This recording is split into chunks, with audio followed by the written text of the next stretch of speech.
Nós vamos continuar falando sobre gripe com o infectologista Paulo Ouzon, da Unifesp. Tudo bem, Paulo? Tudo bem. Obrigada pela gentileza da sua entrevista. Eu que agradeço o convite feito. Hoje de manhã a sensação térmica chegou a 6 graus. Com a chegada do frio, o número de casos de gripe e outras doenças respiratórias aumenta, né?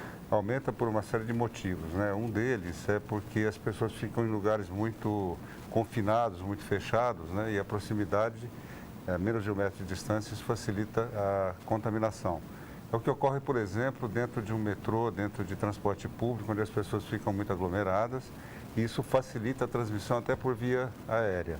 No entanto, a forma mais comum, mais importante de se contaminar é através de secreções da mão, né? Então você, por exemplo, ao cumprimentar uma pessoa, não que você deva deixar de cumprimentar, mas na hora que você entra em contato com a mão de outra pessoa, muitas vezes você já levou a mão no nariz e na mucosa e tem o vírus na mão e passa para outra pessoa, ou em objetos, corrimão, por exemplo, né? Então isso é uma forma bastante eficiente de transmissão. Então no inverno, essa questão de ficar em lugar confinado, essa questão de contato que você tem... É difícil evitar, né, doutor? Porque é praticamente impossível. Dentro do metrô, como é que a pessoa faz, né, no ônibus? É praticamente impossível. E outra coisa que ocorre também, Adriana, é que o frio, ele diminui a defesa respiratória, porque nós temos assim, o tempo todo nós estamos produzindo muco no aparelho respiratório e temos cílios que fazem com que esse muco seja levado do pulmão até a garganta que a gente engole. Esse muco que a gente produz o tempo todo. Com o frio, esse movimento dos cílios fica prejudicado e o muco fica muito espesso, então facilita a entrada. E aí, como é que faz para a gente evitar isso? Deixar janelas abertas, por exemplo, Deixar a janela aberta é uma evitar solução para poder facilitar a circulação do ar e diminuir a concentração. Mas, no entanto, é praticamente impossível você evitar que tenha quadros de resfriado ou gripe nessa época do ano.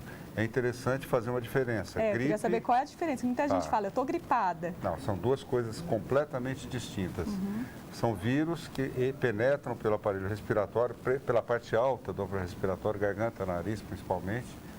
Resfriado. Resfriado são mais de 200 tipos diferentes de vírus. Veja bem, mais de 200. E, então você pode passar a sua vida inteira tendo, mesmo que você tenha imunidade para cada vírus, você passa a vida inteira entrando em contato com esses vírus, né?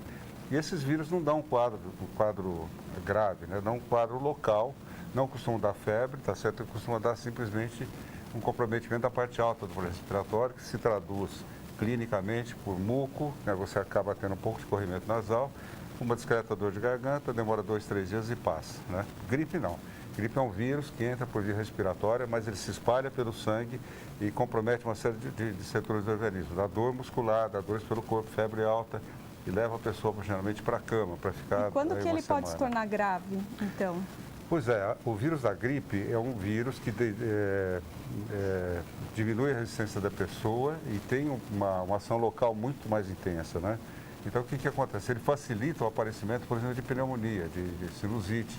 E a própria gripe pode levar à morte, né? Se você tiver, por exemplo, uma inflamação pulmonar extensa, você pode morrer em função da gripe. Foi o que aconteceu no H1N1 há algum tempo atrás. Agora, quando que a pessoa precisa procurar um especialista, Paulo? Olha, ela não deve se automedicar nunca também, ou não? A automedicação, essa é uma questão muito discutível, né? Você tem medicamentos assim que são de uso comum, como, por exemplo, dipirona. Então, se você tiver sintomas locais simples, né, como por exemplo, assim, um pouquinho de coriza, uma dorzinha de garganta leve, o estado geral é muito bom, não tem febre, né? Na verdade, para isso, você não precisa tomar absolutamente nada, né? Ou pode usar um pouquinho de soro fisiológico no nariz, ou deixa sozinho que isso passa.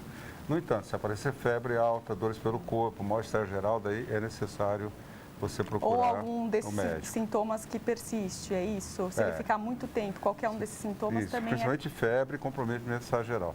Outra coisa, Adriana, que é muito importante fazer uma diferença, é até estranho que isso não seja falado muito comumente na mídia, é o seguinte, assim, diferença de que hoje em dia todo mundo acha que gripe é parecido com dengue, né? Do ponto de vista de dores musculares, dores nas articulações, febre, mal-estar geral, são muito parecidas. Os sintomas, né, são bem parecidos. No entanto, tem uma diferença fundamental que é o seguinte, assim, dengue não tem sintoma respiratório, gripe tem. Então, se você tiver dores pelo corpo, mal-estar, aquela coisa toda, com febre, né, e tem sintoma respiratório, isso é gripe. Não tem sintoma respiratório, pode ser dengue. Então, quem tem dengue não tem sintoma respiratório. É importantíssimo isso. Ok, doutor, muito obrigada pela sua participação aqui no nosso jornal. Eu que agradeço o convite e fico à disposição de vocês. Obrigada.